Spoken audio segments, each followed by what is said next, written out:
યોગસાર ગ્રંથના પ્રારંભમાં શિષ્યે સદગુરુને એક મજાનો સવાલ પૂછ્યો. ક્યારેક પ્રશ્નો એટલા મજાના હોય કે અમારી પણ તબિયત ખુશ થઈ. કઠોપનિષદમાં યમે નચિકેતાને કહ્યું, ત્વાદ્રિક ભૂયો નચિકેત પ્રશ્ન. નચિકેતા, તારા જેવો પ્રશ્ન પૂછનારો દુર્લભ. બહુ જ મજાનો પ્રશ્ન શિષ્યનો છે કે ગુરુદેવ, 45 આગમ ગ્રંથોની અંદર પ્રભુની આજ્ઞા વિસ્તરાઈને રહેલી છે. 45 આગમ ગ્રંથો ક્યારે ગુરુ મુખે જાણીશું એ તો ભવિષ્યની વાત છે. પણ આપ કૃપા કરીને 45 આગમ ગ્રંથોમાં ફેલાઈને રહેલી પ્રભુની આજ્ઞાનો સાર, નિચોડ મને આપો ને. સદગુરુ તૈયાર છે. માત્ર 16 અક્ષરમાં, 16 શબ્દો નહીં, 16 અક્ષરોમાં 45 આગમ ગ્રંથોમાં ફેલાયેલી પ્રભુની આજ્ઞાનો સાર સદગુરુએ બતાવ્યો. આજ્ઞાતુ નિર્મલમ ચિત્તમ કર્તવ્યમ સ્ફટિકોપમમ. ચિત્તને સ્ફટિક જેવું નિર્મલ, પારદર્શી તમે બનાવી દો. આજ પ્રભુની આજ્ઞાનો સાર. કેટલી મજાની સાધના આપી ચિત્તને નિર્મળ બનાવવા.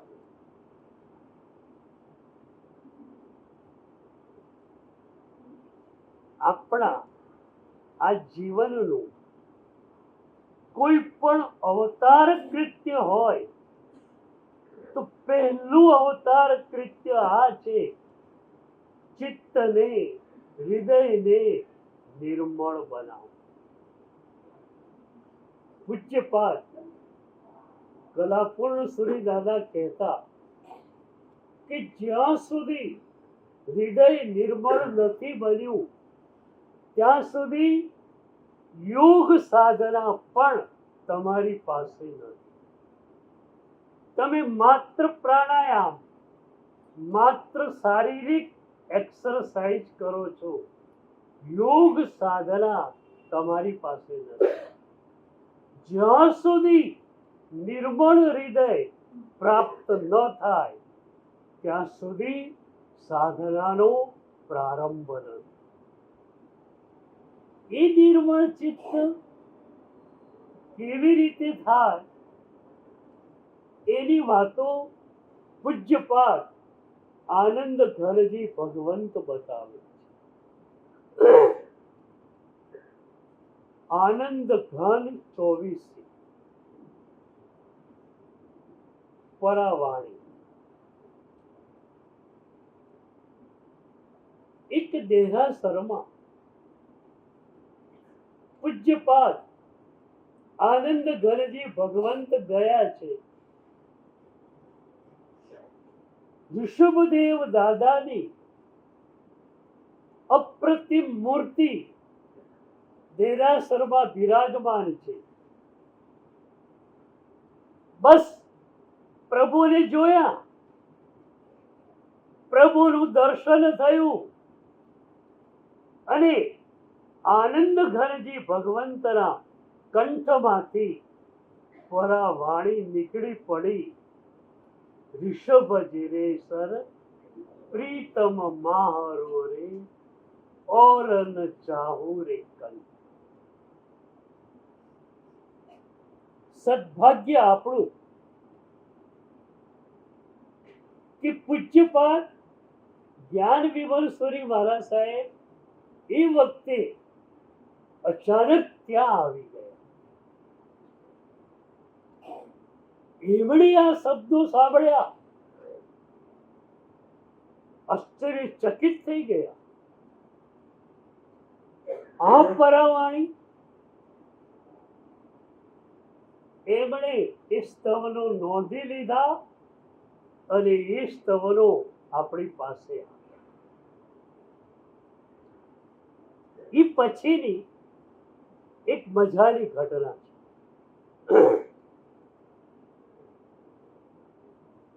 સ્તવનો મળી ગયા, પણ સ્તવનોનો અર્થ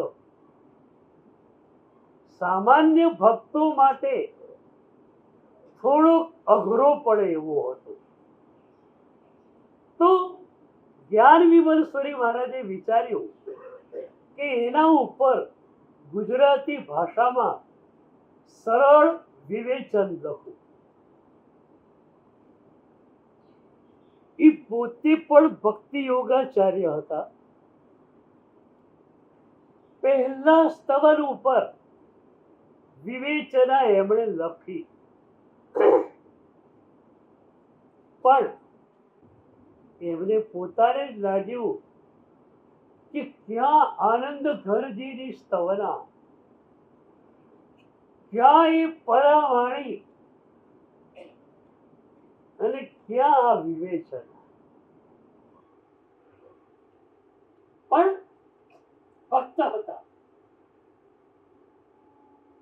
ખ્યાલ આવી ગયો કે શું ખૂટે છે. ખ્યાલ આવી ગયો કે આનંદ ઘરજી તો સતત ભક્તિની ધારામાં રહેતા હતા અને એમના કંઠેથી પરાવાણી વહી.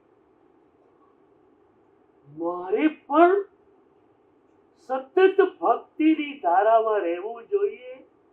લખવાની વાત પછી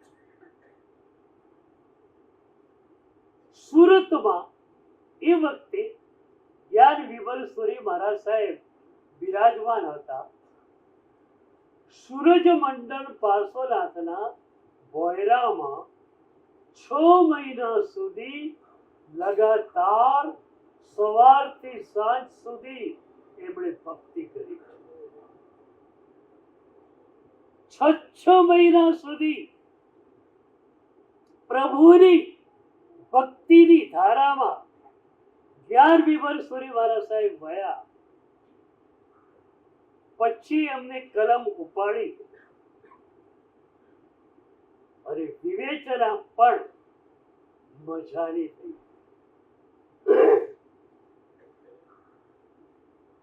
જ્યાં સુધી પૂરું મન ભક્તિમાં તરબોળ ન બનેલું હોય ત્યાં સુધી ભક્તિની વાત લખી ન શકાય, ભક્તિની વાત કરી ન શકાય અને ભક્તિની વાત સાંભળી પણ ન શકાય. બહુ મજાનો પ્રયોગ હમણાં પોંડિચેરી આશ્રમમાં થયો. શ્રી અરવિંદના ગયા પછી શ્રી માતાજી આશ્રમનું સંચાલન કરતા હતા. બહુ જ વિદુષી હતા. એકવાર એમણે અરવિંદના સાવિત્રી ઉપર બોલવાનું નક્કી કર્યું. સાવિત્રી બહુ ટફ છે.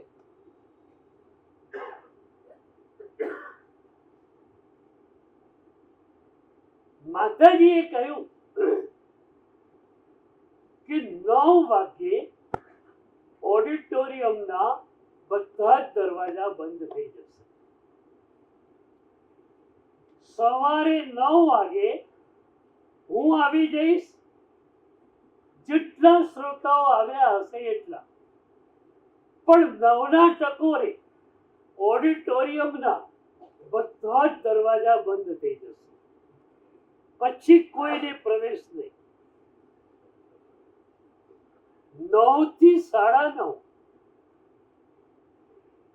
માતાજી પણ ધ્યાનમાં જાય, આખું જ ઓડિયન્સ ધ્યાનમાં. આમ પણ ત્યાં બધા સાધકો જ હતા. 9 થી 9:30 સુધી બધા જ ધ્યાનમાં હોય. 9:31 માતાજી આંખ ખોલે. સાવિત્રીનું પુસ્તક એમની સામે પડ્યું છે. એમ જ એ પુસ્તકને ખોલે છે. અને ડાબા હાથ ઉપર જે પહેલો ફકરો આવે એને વાંચે છે. વાંચ્યા પછી 30 મિનિટ એના ઉપર બોલે છે.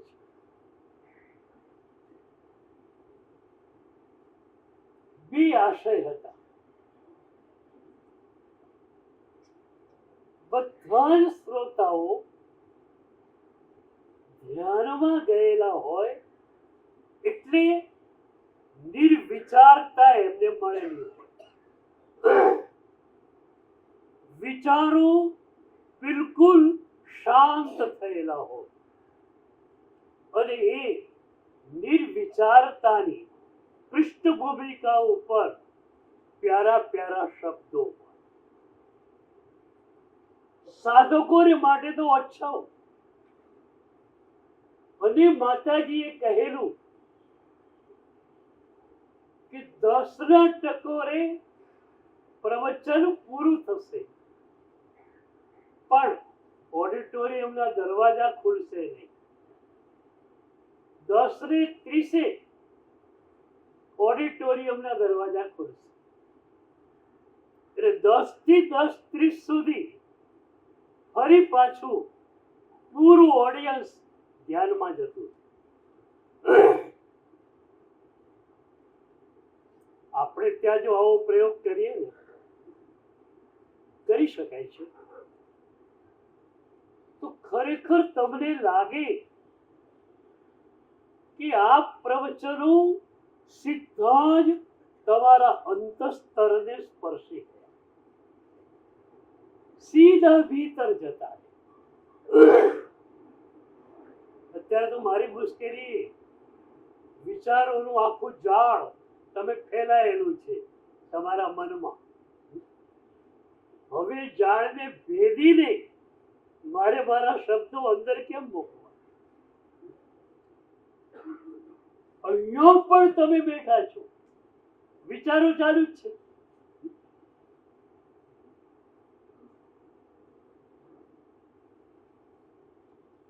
તો શ્રોતાઓ માટે ધ્યાનની પૃષ્ઠભૂમિકા ઉપર શબ્દો લેવાના અને એ શબ્દો અંદર ગયા એને સ્થિર કરવાના. 1.5 કલાક ઓડિટોરિયમમાં બેસવાનું, 30 મિનિટનું પ્રવચન માટે. માતાજી માટે શું હતું કે એમણે પહેલા વિચારેલું કશું જ નથી. ખ્યાલ પણ નથી કે આજે કયા ફકરા ઉપર બોલવાનું છે. એમ જ પુસ્તકને ખોલવાનું છે. ડાબા હાથે જે ફકરો પહેલો આવ્યો એના ઉપર બોલવાનું છે.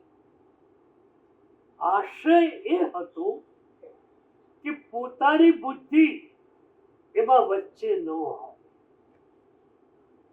વક્તા વિચાર કરીને આવે ને ત્યારે એની બુદ્ધિ વચ્ચે હોય છે.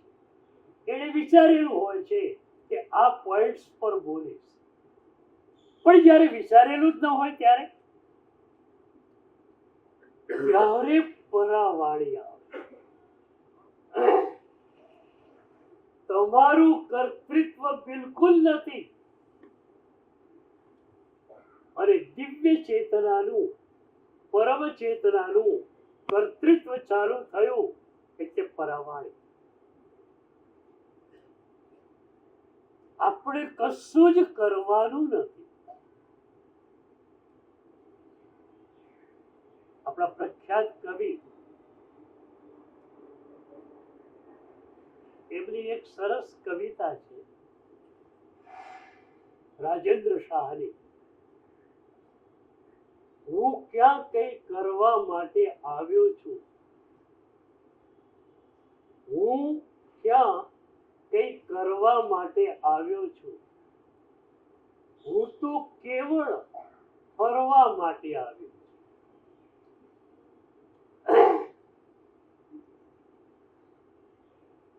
કર્તૃત્વ છૂટી જાય, ડુઈંગ છૂટી જાય, બીઈંગ માત્ર રહે. એકવાર બીઈંગ નો વૈભવ તો માણો. કર્તૃત્વમાં પીડા જ પીડા છે. દીકરીનું લગ્ન છે, સારામાં સારી રીતે મારે કરવું છે, લોકો મોંમાં આંગળી નાખી જાય એવી રીતે. પછી પેલા લોકોની ફરિયાદ આવે, અમને જે હોટલમાં ઉતાર્યા ત્યાં કોઈ વ્યવસ્થા બરોબર નથી. એ ઠેકાણું પડે ન પડે ના બીજો ફોન આવે, તમે લોકોએ શું કર્યું છે, કોઈ વ્યવસ્થાનું અહીં ઠેકાણું નથી. જાનૈયાઓ બધા મજામાં હોય અને કન્યાનો બાપ મૂંઝવણમાં હોય, પીડામાં હોય. શું કારણ? જાનૈયાઓ પાસે ડુઈંગ નથી, બીઈંગ છે. જલસો કરી લઈએ. ડુઈંગ જેની પાસે છે એ પીડામાં હોય. એકવાર બીઈંગની ધારામાં હો. મારે બીજું કઈ જ કરવું નથી આ ચોમાસામાં. તમારું ડુઈંગ પડાવી દેવું છે. ગુરુ દક્ષિણામાં કંઈક તો આપશો. મારે બીજું કઈ જોઈતું નથી. તમારું ડુઈંગ આપી દઉં તો આ પરાવાળી હતી કે જ્યાં તમે નથી, તમારી બુદ્ધિ નથી અને દિવ્ય ચેતનાનો સંસ્પર્શ. એ જે શ્રી માતાજીના પ્રવચનો છે અબાઉટ સાવિત્રી નામના પુસ્તકમાં એ નોંધાયેલા છે. મેં એ પ્રવચનો વાંચ્યા છે. વાંચતા જ લાગે કે આમાં કોઈ હ્યુમન ટચ નથી, માનવીય સ્પર્શ આમાં નથી, ડિવાઇન ટચ. તો આનંદઘનજી ભગવંતની વાણીમાં આ દિવ્ય સંસ્પર્શ છે. 300 વર્ષ થયા એ સ્તવનો જૂના પડ્યા નથી અને જૂના પડવાના પણ. હમણાં 2 વર્ષ પહેલા રચાયેલું કોઈ સ્તવન હોય ને જૂનું થઈ જાય, હવે જવા દો. પણ આનંદ ઘરજી ક્યારે પણ જૂના થવાના નથી. હે ઋષભજીને સર પ્રીતમ માહરો ઓર ન ચાહું રે કંત. તમે બોલશો અને તમારી ભીતરથી એક મજાનું ગાન ફૂટી નીકળશે. પણ તમે બોલશો કઈ રીતે? આમે મંદિરમાં જાઓ ત્યારે તો વિચારોનું પોટલું બહાર મૂકીને જાઉં. નિશ્ચય એટલે શું? પહેલી નિશ્ચય બોલો એટલે શું કરો? ઘરના બધા વિચારો જે છે, ઓફિસના બધા વિચારો જે છે, એનું પોટલું મારીને બહાર મૂકી દો. વળતા લઈ જવાની છૂટ. તમારું લઈ જાઓ, બીજાનું લઈ જાઓ,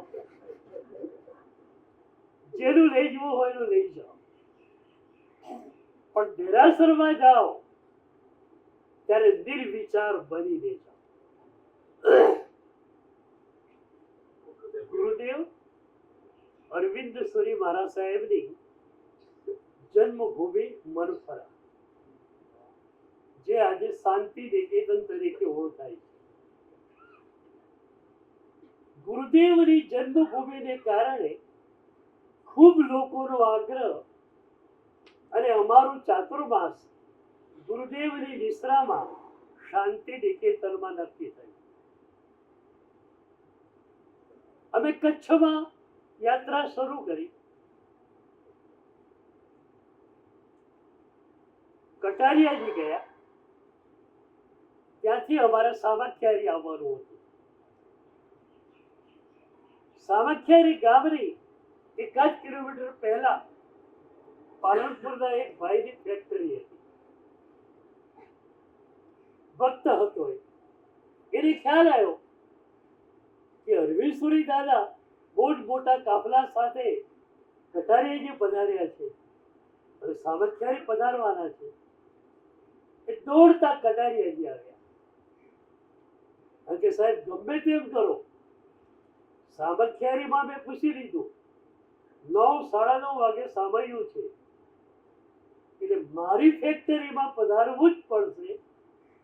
1000 કર્મચારીઓ મારે ત્યાં છે, બધાનું ભોજન પણ ત્યાં જ બને છે, એટલે નિર્દોષ ગોચરી આપણા માટે છે. નૌકરશ્રીનો લાભ મને આપવો પડશે. ભક્તની ભક્તિમાં કેટલી તાકાત છે.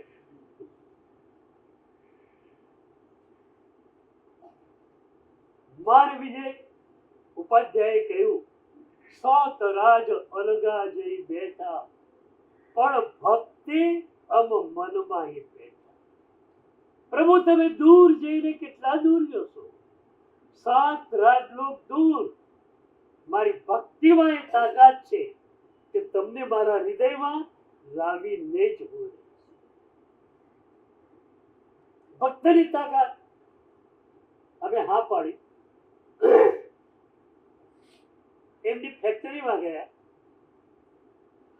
કટારિયાજી ભક્તિ કરીને દર્શન કરીને નીકળેલા. 7:15 પહોંચ્યા.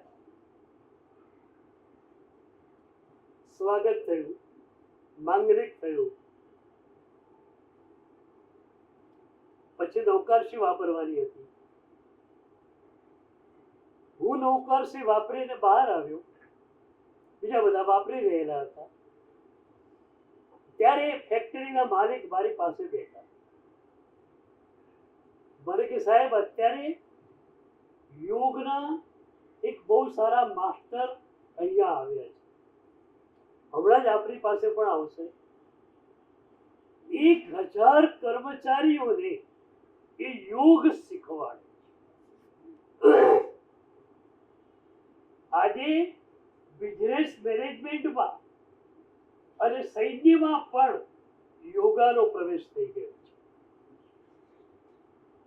એક કર્મચારી દક્ષતાથી અને નિષ્ઠાથી કામ ક્યારે કરશે, એનામાં યોગ હશે તો. એટલે આ ભાઈએ કહ્યું કે દર વર્ષે આ યોગના પ્રશિક્ષકને હું બોલાવું છું. 1000 કર્મચારીઓને ફરજિયાત એમના યોગના ક્લાસીસ ભરવાના. કે સાહેબ એનાથી એમના જીવનો સુધરી જાય અને મને તો લાભ છે, એ લોકો દક્ષતાથી કામ કરશે. તો આજે બિઝનેસ મેનેજમેન્ટમાં, સૈન્યમાં બધે જ યોગનો પ્રવેશ થયો છે. આજના મનોવૈજ્ઞાનિકો એના માટે પહેલું એક સૂત્ર આપે છે. સૂત્ર કયા સંદર્ભમાં છે એ સમજાવું. આજનો માણસ ઓફિસેથી ઘરે આવે છે ત્યારે ઓફિસની ફાઇલ બંધ કર્યા વગર આવે છે ઘરે, પણ એના દીકરા જોડે એ પ્રેમથી વાત કરી શકતો નથી, નાના દીકરાને રમાડી શકતો નથી, પત્ની સાથે બે મીઠી વાતો કરી શકતો નથી, કારણ એ ઓફિસની અંદર એનું મન ગુમરાયેલું છે. ઘરેથી ઓફિસે જાય છે ત્યારે ઘરની ફાઇલ બંધ કર્યા વગર જાય છે, એટલે ઓફિસના કામમાં પણ ઠેકાણું પડતું નથી. તો યોગનું પહેલું સૂત્ર એ આવે છે કે તમે જ્યાં છો ત્યાં જ જીવો.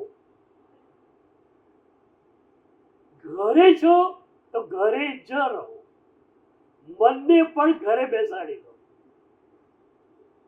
ઓફિસમાં છો તો ઓફિસમાં મનને રાખો, અને ઉપાશ્રયમાં છો તો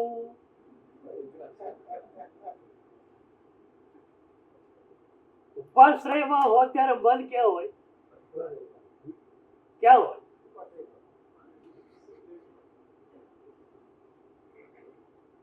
તો સૂત્ર એ આવ્યું, there should be the totality. There should be the totality. તમારું મન તમે સમગ્રતાએ આપી દો. વ્યાખ્યાન સાંભળ્યું પૂરેપૂરું, દેરાસરે ગયા તમે પૂરેપૂરા હાજર છો, અધૂરા હાજર ન રહો. બરોબર? આવતીકાલથી શરૂ થઈ જશે આ.